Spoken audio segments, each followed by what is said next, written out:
كان استغفار إبراهيم لأبيه إلا عن موعدة وعدها إياه فلما تبين له أنه عدو لله تبرأ منه إن إبراهيم لأواه حليم. صدق الله العظيم.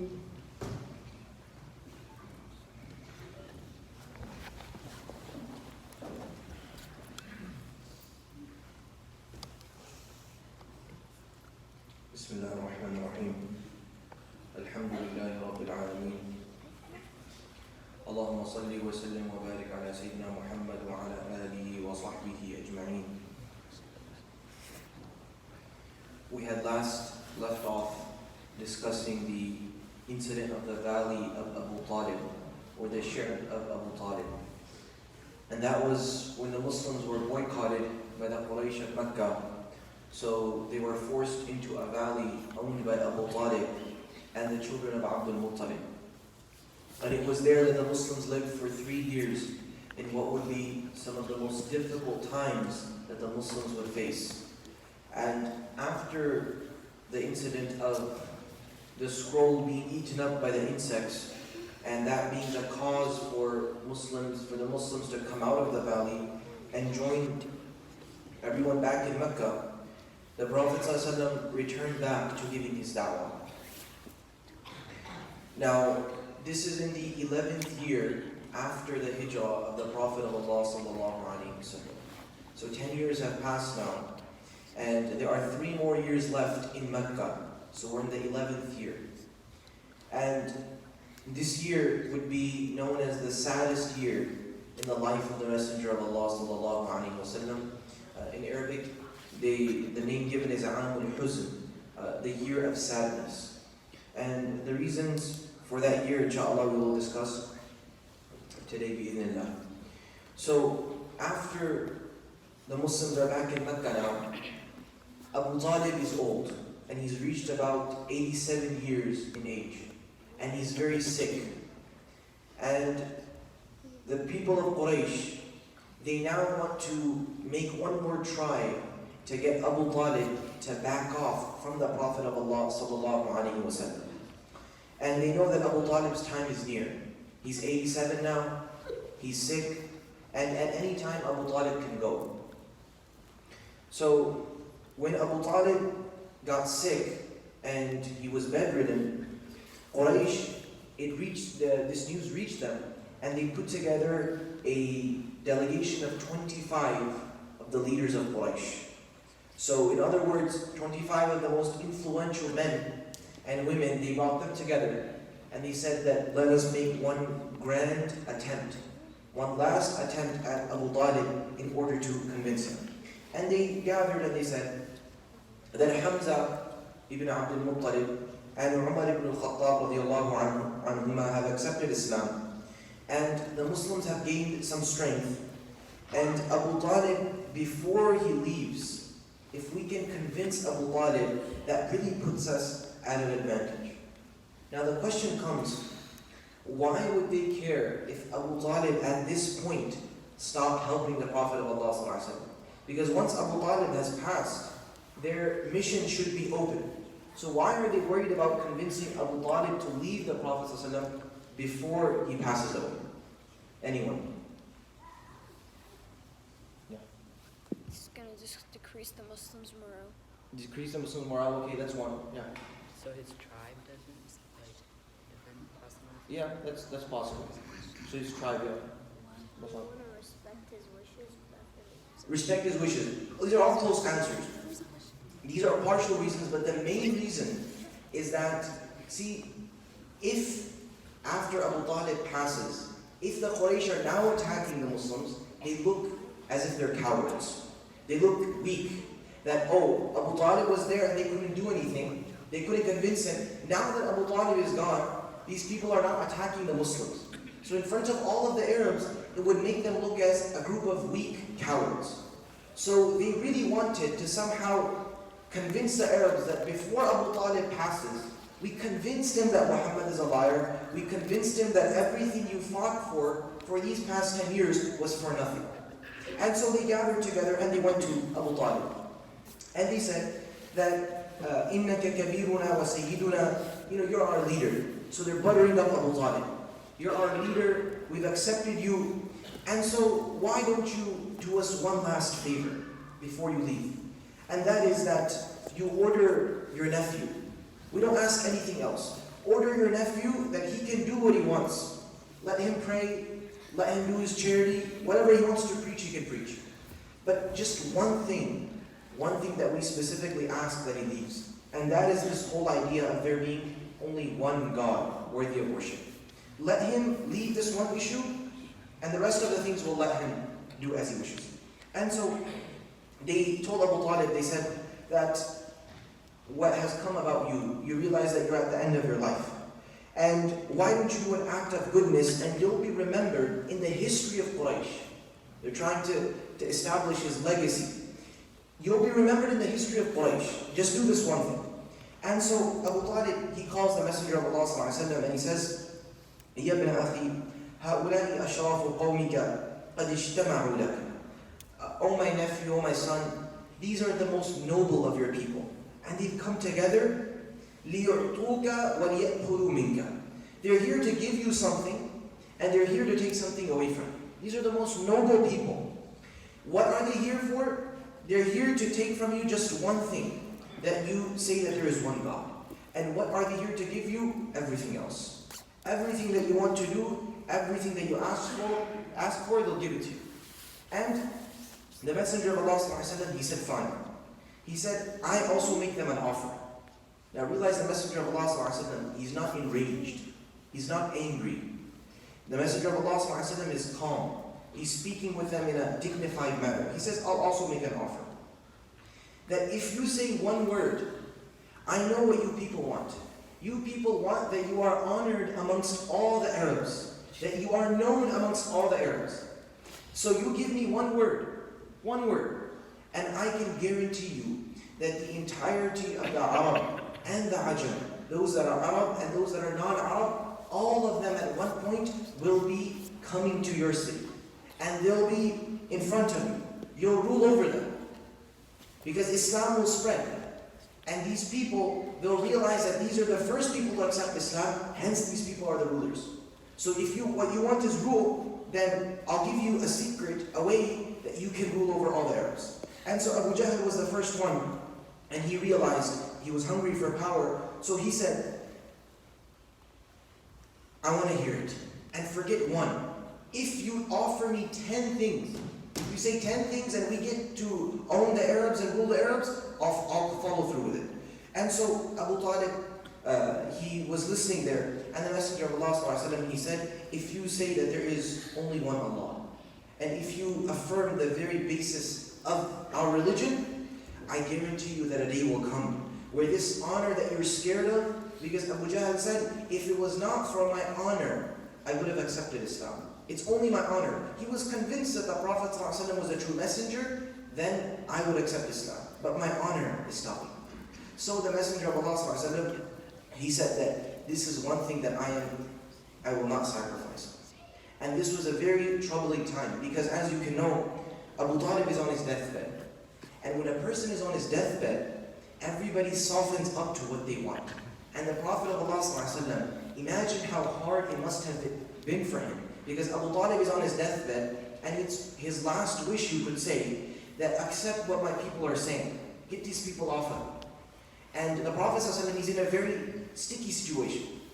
And the Messenger of Allah ﷺ, he somehow convinces Abu Talib, and Abu Talib says that this was my last attempt, and I will not let Muhammad sacrifice the very core of his religion if he's not willing to.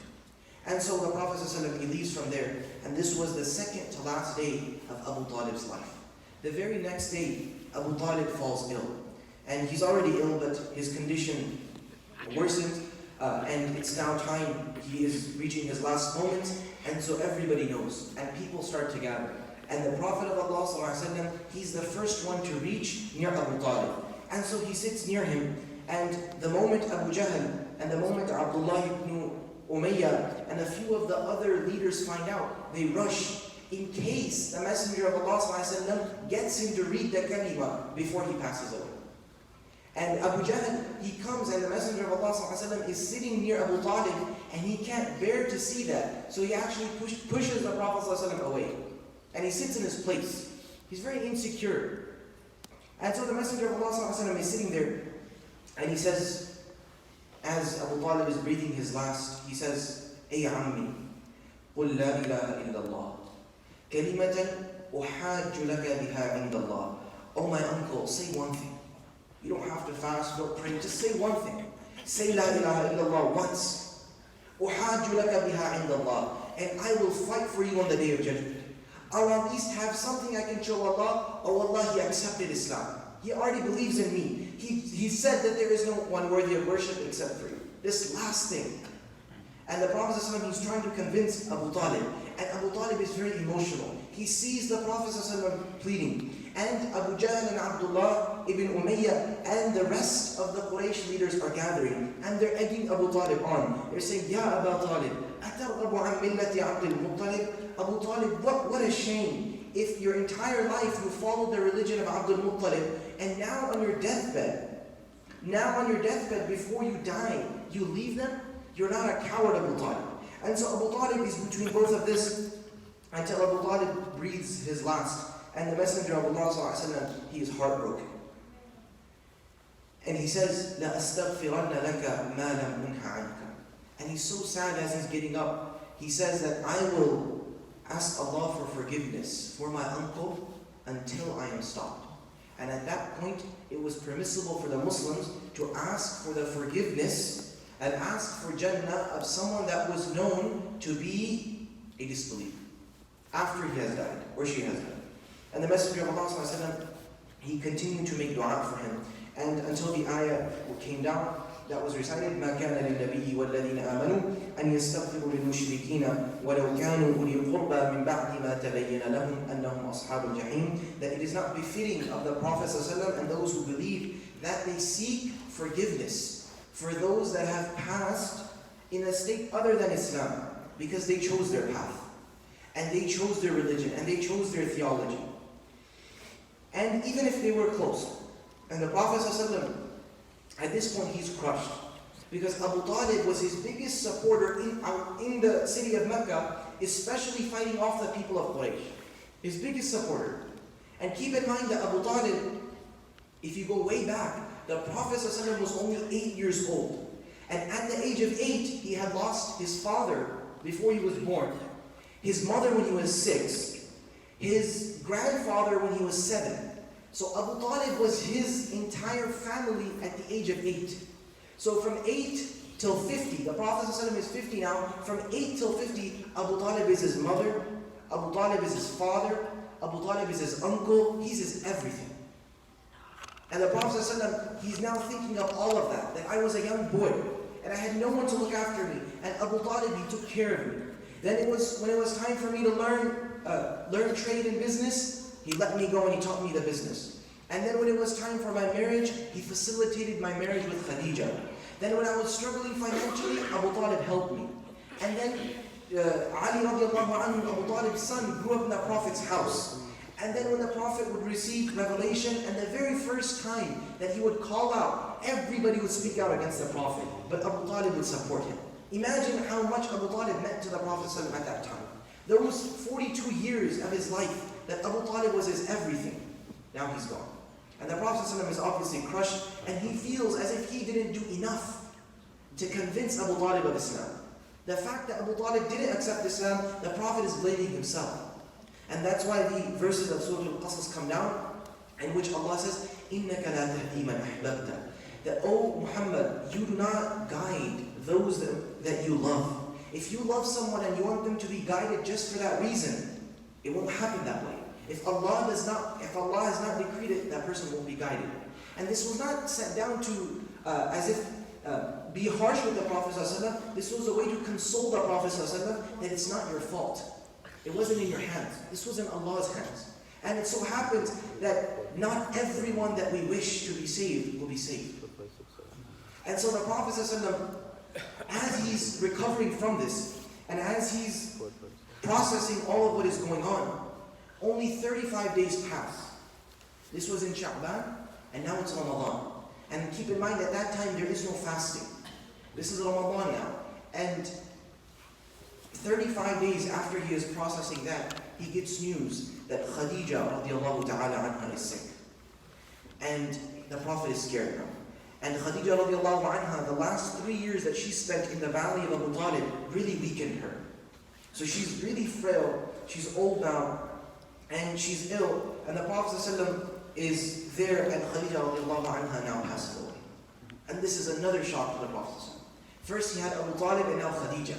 And if you put the pieces together, Abu Talib fought for the Prophet ﷺ outside of the house.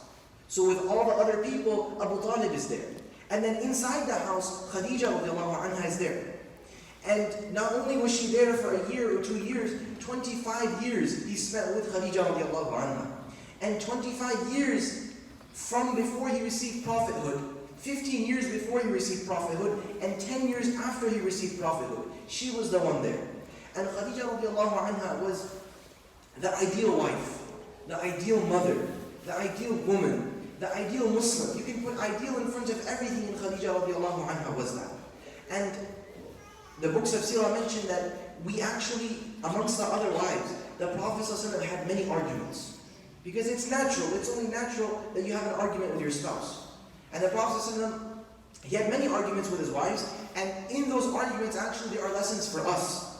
We learn on how to resolve conflicts. If you get into an argument, what do you do? That is why the Prophet of Allah ﷺ had conflicts in his marriage.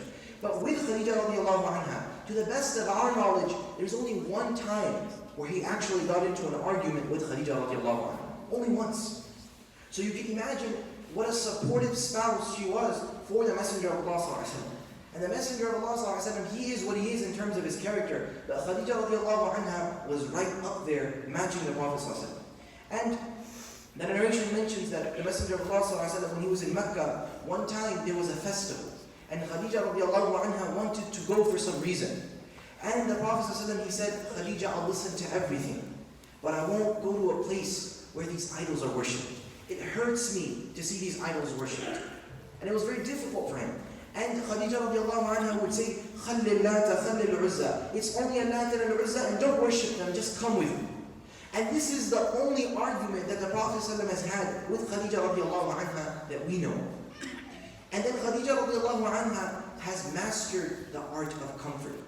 She is the biggest source of comfort for the Prophet ﷺ. All the way from the beginning of his marriage till he receives revelation in Hira, in the cave of Hira. And I want you to really picture that moment. Because see, the Prophet ﷺ, when he is entering his home after coming down from Hira, and he has seen something which he's not sure of, and he's seen the angel Jibreel alayhi salam, and he's received revelation, and he's confused about all of that. Who does he run to? He could run to anybody. He could have ran to Abu Bakr, was his best friend. Abu Talib was his uncle. He could have ran to anyone. But he ran to Khadija.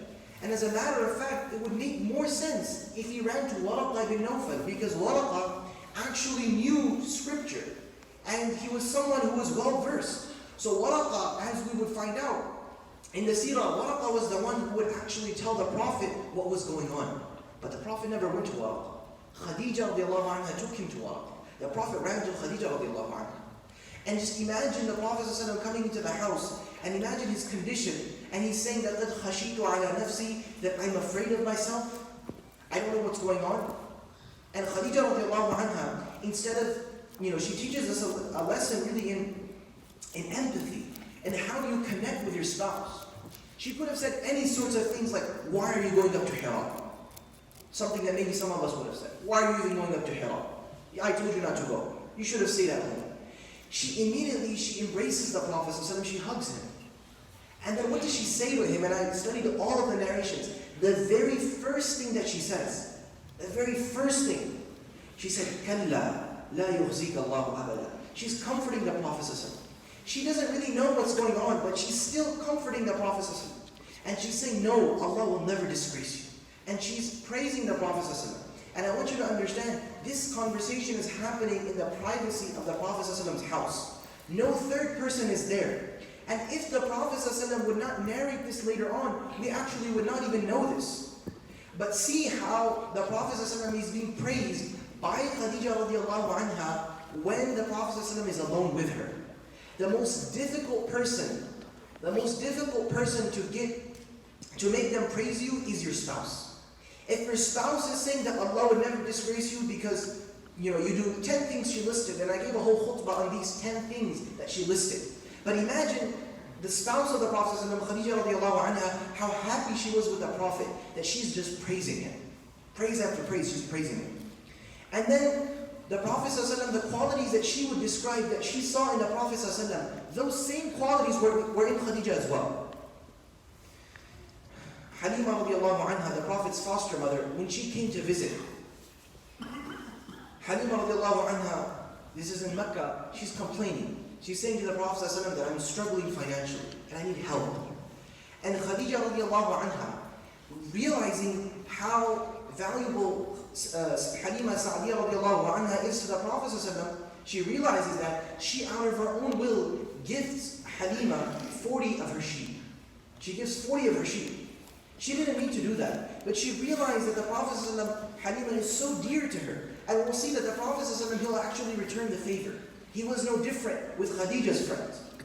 So that really care for each other and looking out not only for one another, but for the beloved of the other person. Looking out for my spouse's family, looking out for my spouse's friends. All of that Khadija radiallahu anha had in her. And so, this entire time during Mecca, every time the Prophet ﷺ is having a tough time outside of the house, he comes inside and Khadija is there to comfort him. And Khadija radiallahu anha, it's from the divine help of Allah. And as a divine miracle that she was the one there for the Prophet ﷺ to help him get through all of that. Imagine having that entire task and you come home and you don't have support. You don't have that emotional support from your spouse. So Khadija radiallahu anha, she did that. Now, coming to our discussion now.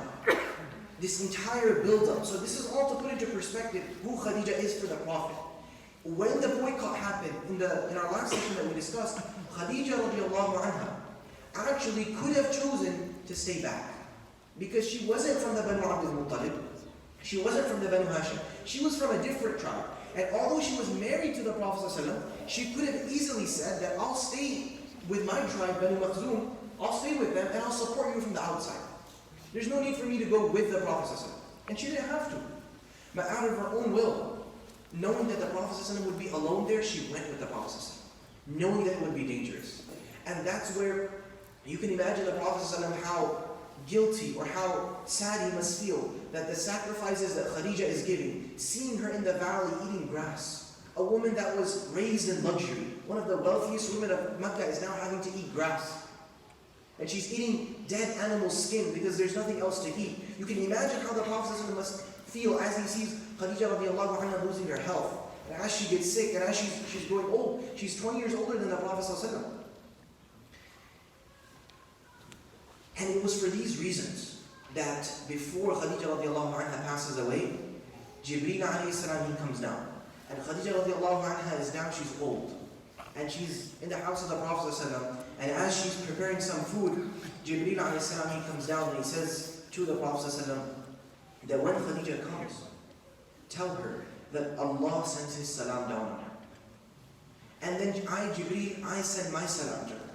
And then what did Allah promise? Allah promises her بَيْتٍ فِي الْجَنَّةِ مِنْ قَصَبٍ, a house of pearls. Now the question comes, why a house of pearls for Khadija and Jannah? Anyone? Why a house of pearls? Anyone? She left everything.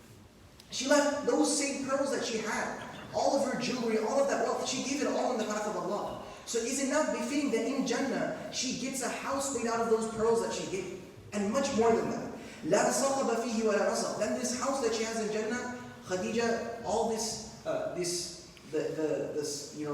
torture that the Prophet ﷺ had to go through, and that you had to comfort the Prophet, لَا صَخَبَ فِيهِ وَلَا نَصَبَ. All that tiring job that you did of comforting the Prophet, know that in return for that, your house will be full of peace. There will be no torture in Jannah. There will be no persecution in Jannah. You will be at complete ease in Jannah. And the Prophet ﷺ is conveying this to Khadija.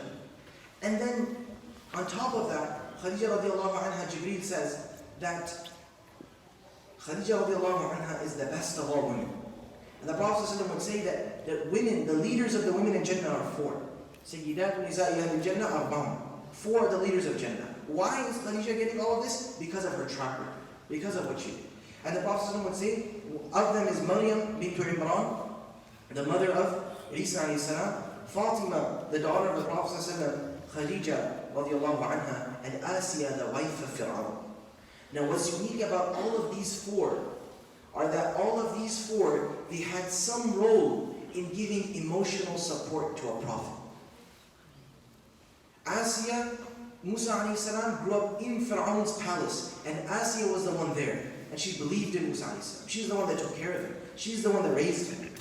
Khadija radiallahu anha was there for the Prophet ﷺ all throughout the beginning of his message.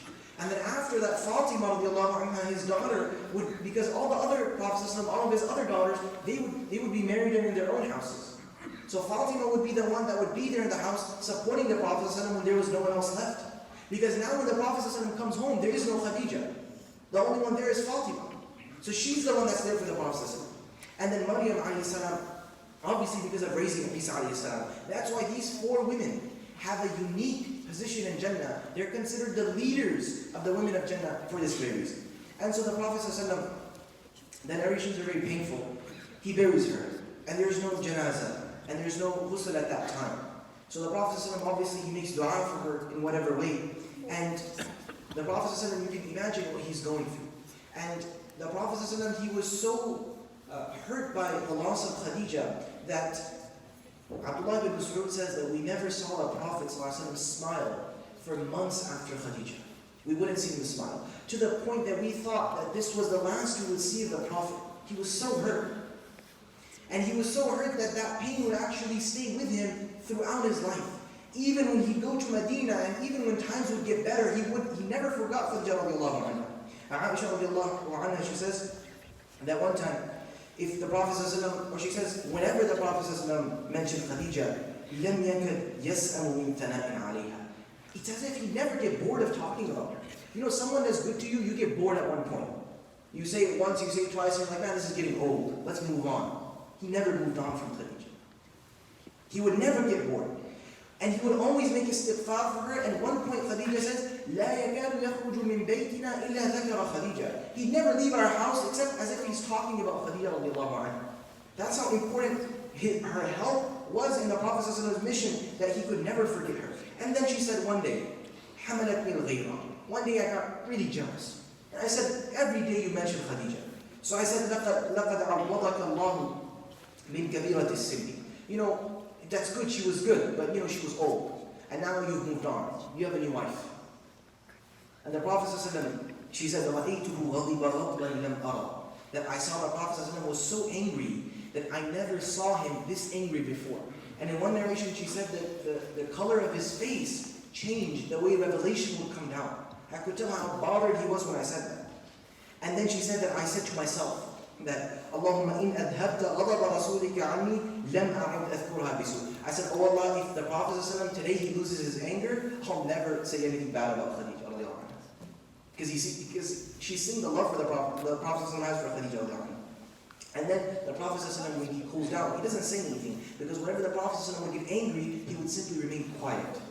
And so he's sitting there, and the Prophet said, Kayfa qulti? He said, how do you say that? Wallahi laqad amanat bi idh kadhaba linnas. She believed in me when no one else believed in me. And keep in mind that Khadija is the first Muslim. She's the first of everything. She's the first Muslim. She's the first one to pray with the Prophet. She's the first one to do wudu with the Prophet. She's the first one to do tawaf with the Prophet. She's the first one to do everything. وَآوَتْنِي إِذْ رَفَضَنِي النَّاسِ. And she gave me comfort. In the same hands that the Prophet is now burying Khadija, he's now reminiscing. Because those hands are the hands that would comfort the Prophet. وَرُزِقْتُ مِنْهَا الْوَلَدَ. She's the mother of my children. How can I forget Khadija? And he was so, you can see how careful he was to the details of his spouse. That Aisha says that Khadija's sister Hala binti Khuwaylid, who also accepted Islam, she would come in Medina and she would knock our door, and the Prophet ﷺ, عرف استئذان Khadija. He'd raise his head and he'd say, I feel like it's Khadija. You know, sometimes siblings, they have similar ways of doing things. So when Hala's knocking, the Prophet ﷺ, what he remembers is Khadija knocking. So عرف استئذان Khadija, he's like, I feel as if it's Khadija. فارتاح لذلك. So it's as if the Prophet ﷺ would be so at ease when he would hear that. And he'd say, Allahumma Hala. He said, please be Hala. And he'd be so happy to see Khadija radiallahu anha, sister, and she would sit with the Prophet ﷺ and she would talk about Khadija. And at one time, we talked about Halima radiallahu anha and how Khadija honored her because she was the Prophet ﷺ's foster mother. Look at how it reverses. The Prophet ﷺ, every time he would slaughter something, he would send some part of the meat for Khadija's sisters, for her friends. The Prophet ﷺ was the same way. And at one point, a woman, an old woman, she visits the Prophet ﷺ, and the Prophet ﷺ, he calls for food, and they're eating together. And the Prophet ﷺ, he's really concerned about how she's eating. So he's talking to her, you know, he's making sure everything's all right. And she's an old woman. And Khadija radiallahu anha, she's kind of confused. Ya Rasulullah, who is this old woman that you're giving so much importance to? Nobody else gave her this much importance. And the Prophet ﷺ, he says that this woman, she was from the family of Khadija. وَكَانَتْ تَأْتِينَ أَيَّامَ خَدِيجَةَ. And when we were young back in Mecca, she used to come and visit me. And she used to come and visit and stay with us. And إِنَّ حُسْنَ الْعَهْدِ أَوْ حِفْظَ الْعَهْدِ مِنَ الْإِيمَانِ. Remembering those that helped you is a part of Iman. You know, many times we forget, when we move on in life, we forget those people that were there at that time. The Prophet, he never forgot anyone. Even Halima radiallahu anha, and even Ayman and so many of these whom nobody would really know. And these women would walk in to Medina and no one would know them. But the Prophet the moment he sees Halima, his As-Sa'diyya radiallahu anha, his foster mother, he would take off his own shawl and he would put it down and he'd say, please sit. And he'd get up and he'd put her in his spot. He never said, I'm the Prophet and I don't need to honor these people. He honored everyone that did any amount of good to the Prophet ﷺ, and that's why everybody loved the Prophet ﷺ. And then the Prophet ﷺ would say, and this is a summary of his relationship with Khadija. He would say, إِنِّي قَدْ رُزِقْتُ حُبَّهَا. He would say that, you know, when we say rizq, right? Rizq is something that we don't know where it comes from, right? All of a sudden we don't expect something, and then all of a sudden something good happens. All of a sudden, you know, we have a financial difficulty, it gets taken care of. We say that's just rizq from Allah. Allah help me. I was stuck in a bad place, Allah help me. That's what the Prophet would say about Khadija. He would say, call Khadija's love rizq. Her love was rizq for me, it's what would keep me going. And it was something that I never expected. I never asked for. Allah just gave me it. Khadija was a gift for me. And many years later, when the Prophet's daughter Zainab radiallahu anha, who was stuck in Mecca and she couldn't migrate because of her husband Abu al-As or Abu Rabi', when he would fight against the Muslims in the battle of Uhud. And Zainab radiallahu anha was there in Medina, but her husband was there in Mecca. He hadn't accepted Islam. And in the battle of Uhud, he would be captured by the Muslims. He was one of those that fought the Muslims, but he never really fought them actively. He kind of just participated in the battle because his people were there. And so when he was brought in front, and everyone from their family gave something to free their prisoners. So people would come and give gold from Quraysh, you know, we give this, please free our prisoner. And the Prophet said, he freed everyone. Some people that couldn't give anything, the Prophet said, okay, I'll still free you. How about you teach the Muslims something? So they would teach the Muslims a language, they would teach them something, and then all of a sudden, there's a necklace in front of the Prophet. And the Prophet, he looks at the necklace, and the companions say, Ya Rasulullah, this is for your son-in-law. This is to ransom him. And the Prophet begins to cry. And the Sahaba are confused, why are you crying, O Messenger of Allah? And the Prophet's daughter is there, and she's crying too. And then the Prophet, he says that I saw this necklace on the neck of Khadija. And it's the same one that the Prophet sees now. And look at how overcome the Prophet is. But even then, look at the Prophet, how just he is. He asks his companions, he says, is it okay if we don't take this necklace and distribute it amongst the Muslims? Is it okay if I give it back to my daughter? Because it reminds me of Khadija, and I don't want to give it away. That's how moved the Prophet was, simply by seeing her necklace. And then later on, at the end, towards the end of the Seerah, when Mecca would be conquered, the Prophet would enter Mecca, and as we'll learn, when the companions asked him, Ya Rasulullah, where should we set up your tent? Where do you want to stay? And at this point, all of these, the elite of Makkah, they want the Prophet to stay at their house. Abbas is there, Abu Sufyan is there. They're like, Ya Rasulullah, come to our house. My house is the nicest. And the Messenger of Allah, he says, no. He says, take me to Hajun. And Hajun was the graveyard of Makkah. And near where Khadija's grave was, he says, I'll keep my tent here. I'm fine here. It reminds me of Khadija radiallahu anha. And you can see that all of these memories and how this pain, this is just to paint a picture so we can understand and contextualize that the death of Khadija wasn't simply the death of anyone. It was the death of someone who was the most beloved. And so the Prophet ﷺ, he's lost Khadija and he's lost Abu Talib. Two of his biggest supporters. The people that have kept Islam alive and going before the Prophet ﷺ. And this now, with the Prophet ﷺ being as sad as he was, this now closes the door for there being any protection for the Prophet. And immediately after the Prophet ﷺ, after this would happen, some young man from Makkah, from Quraysh, he wanted to be the first one to now show that Abu Talib is gone, Khadija is gone, you have no one for you. To the Prophet ﷺ, that's what he's saying. And so what he would do is he would grab dirt, and when the Prophet ﷺ would walk, he would throw it on the Prophet ﷺ. And when the Prophet ﷺ would enter his house, one of his daughters, Fatima radiallahu anha, would be there and she would wash the face of the Prophet ﷺ. And as she washed the face of the Prophet ﷺ, you can imagine what the Prophet is going through. And the Prophet ﷺ would say, لا تبكي يا بني فإن الله مانع الأباك. Don't worry, O Fatima, your father will be protected by Allah. And this was the wisdom of why Allah took away Abu Talib and Khadija at this time. So it could never be said that the Prophet ﷺ was only going because of other people. Now he doesn't have anyone left. And as we'll learn in the next few seerahs, there will be no one there from the influential of Mecca to support the Prophet ﷺ. And Allah Azza wa Jalla would be the single one to support. And so that is why this was known as the year of sadness. And the Prophet ﷺ, he would be, many of the avenues for da'wah were now closed. So he could no longer simply go out in Mecca and give da'wah. And so the Prophet ﷺ, he would now start searching for another area. And Habasha was there as a model. The Prophet ﷺ was now searching for an area, and he would find eventually a Ta'if, which we'll discuss in our next session. And Ta'if would be the lowest of the low. This is at a personal level, the Prophet ﷺ has already reached the low. And in Ta'if, what will happen to him in Ta'if is something that is just remarkable about the Prophet ﷺ's mercy.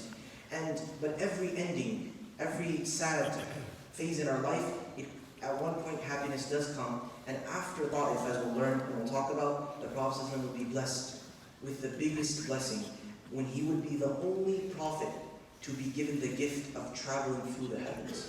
And he would go and see Jannah itself. And he would be taken on that amazing journey, taking the Prophet ﷺ from how down he was to be the happiest person. And the doors of Medina would then open up as we'll wrap up in our seerah, inshallah. So next week, inshallah, we'll discuss Ta'if. Subhanallah wa bihamdik.